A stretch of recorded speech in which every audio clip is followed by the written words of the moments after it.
because we want to be the sovereign of our own skull-sized world at whatever cost to us. For whatever reason, we're okay paying for sovereignty in the currency of misery. And it's odd to me, but that is not odd to the Bible. The Bible predicts this, is that we are warned.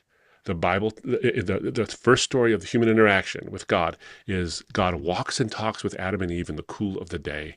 He gives them this incredible pleasure and privilege to be with him. And he says to them, there's this, any tree in this whole garden you want, it's all yours. There's one you can't have. And it is the tree of the knowledge of good and evil, because the day you eat of it, you shall surely die. And they believe it. In fact, they go a little too far and say, we can't even touch it. Well, God never said that. So already they're becoming the sovereign of the sovereign. And they're warned.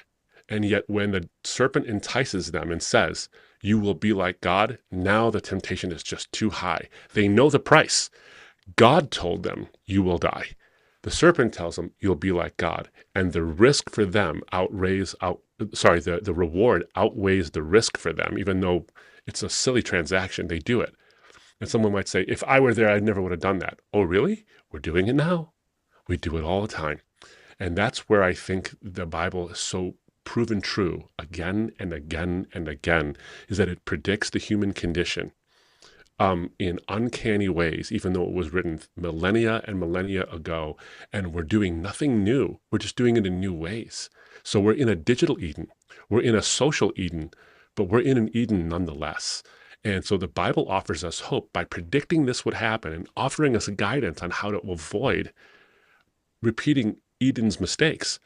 But Bioclasm and AI Mania are responding to Eden's mistake by saying, and this goes into the whole pride and progress and transgression and transcendence, is today's cultural tsunamis. They're not saying that Eden was a failure because Eden was a sin.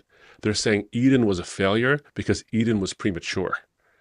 Now we have the technology. Now we have the AI. Now we have the medical means by which we can actually beat God at his own game. We can become gods ourselves.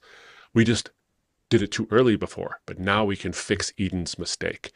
But all the data shows is that when you do any of this, and I go through numerous examples, you're going to end up with Eden's result, no matter what you do. And the Bible predicted it.